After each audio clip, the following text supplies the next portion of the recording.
Today we'll study Kawashi Tsuki, which means avoiding a thrust attack. This is the 8th kata in the Aiki Toho Iaido basic set of 15. Kawashi Tsuki represents the Aikido technique of Tsuki shomenuchi and aihanmi sankyo.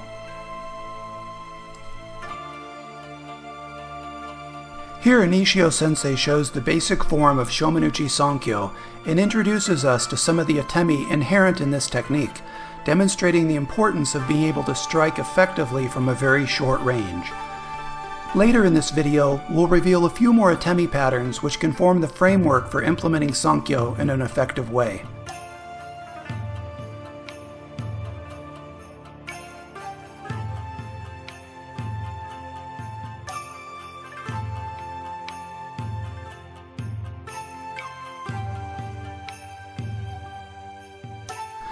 Let's start by studying the standard form of Kawashi Tsuki.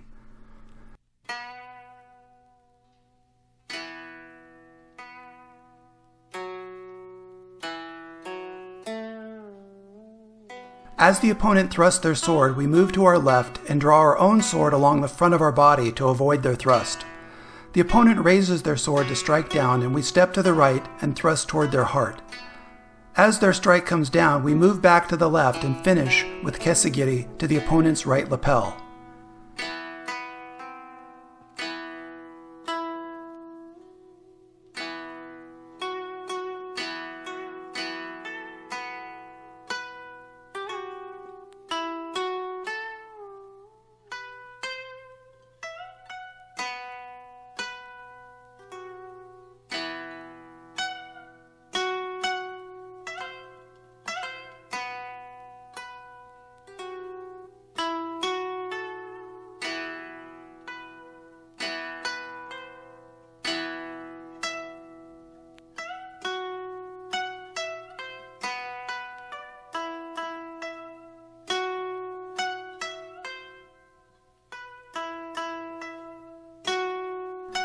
The thrust to the opponent's heart must pass between their ribs, so we hold the sword flat on its side. As you thrust, use your 4th and 5th fingers to hold the sword handle firmly against the inside of your right forearm. As you withdraw your sword to the front of your forehead, keep it flat to avoid having your blade getting stuck between the opponent's ribs.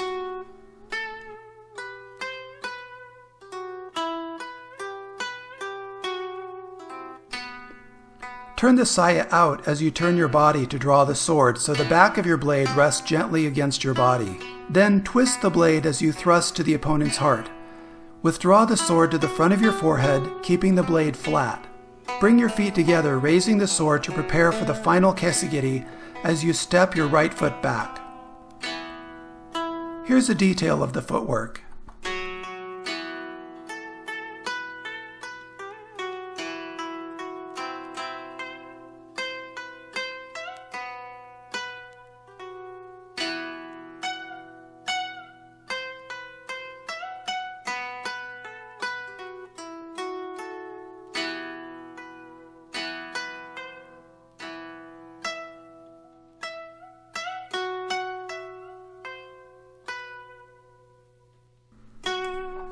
Point your right foot toward your opponent as you step to the front.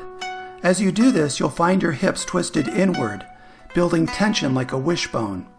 Release that tension to drive the thrust of your sword as you draw your left foot behind.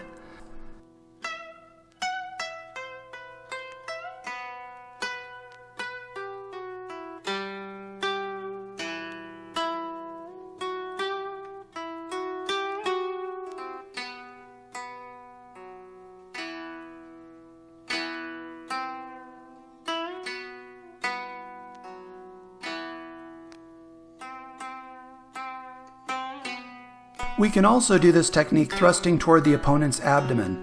In this case, instead of withdrawing the blade flat, we'll turn the edge up to cover the opponent's throat. Other than the level of the thrust and the angle of withdrawal, the forms are the same.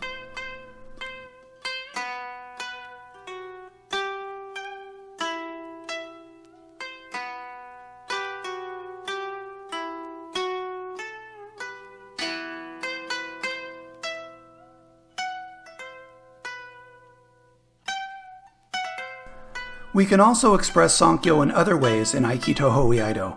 Here I'm opening with kirikaishi, a returning cut where you draw, cutting to the right, and instantly turn the blade and cut to the left. The uppercut here represents the point where sankyo is applied to the opponent.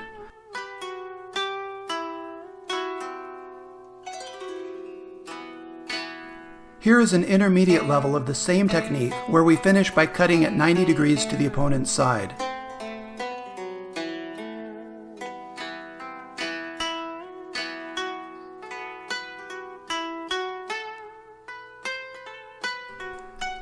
Now, at the Katsujinken, or life-sparing level of expression, we are not cutting the opponent.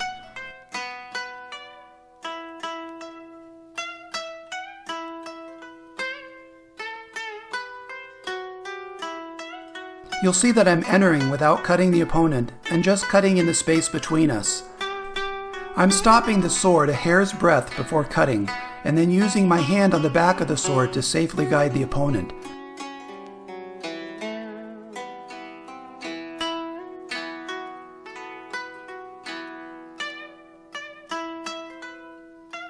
I'm going to show 3 different ways of applying sankyo with the sword: as a thrust, as a side cut, and as an uppercut. Then we'll examine 2 different entries and apply these 3 cuts as atemi to each of them. There are numerous other striking combinations we could use, but I'll just do these as an example. Study these patterns to understand what I'm doing in order to set up the situation for sankyo.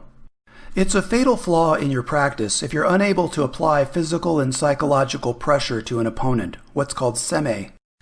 Without developing this ability, basically the ability to create damage, then you're just indulging in a sentimental expression.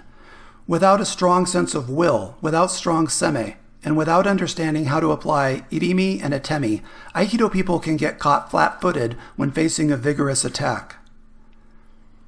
A common misconception of atemi is that it's something you add to your Aikido technique to allow you to get your technique on. This is not how Nishio Sensei taught atemi. In Nishio Sensei's way, atemi is the core of every technique. If you remove the Aikido technique completely, you're left with a striking combination, much like a boxing combination, that effectively controls the opponent and allows you to defend yourself even if the sankyo never happens. Aikido techniques are added to the atemi, not the other way around.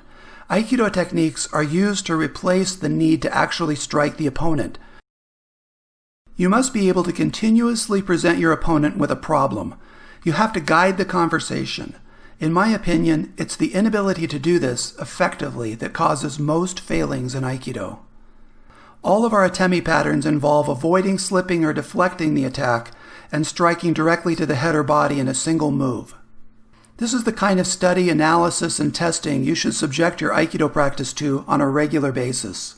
By studying the cuts and thrusts of the sword as they relate to atemi in the empty hand technique, you can develop the ability to not only physically control the situation, but also achieve the ethical and philosophical aspiration of Aikido.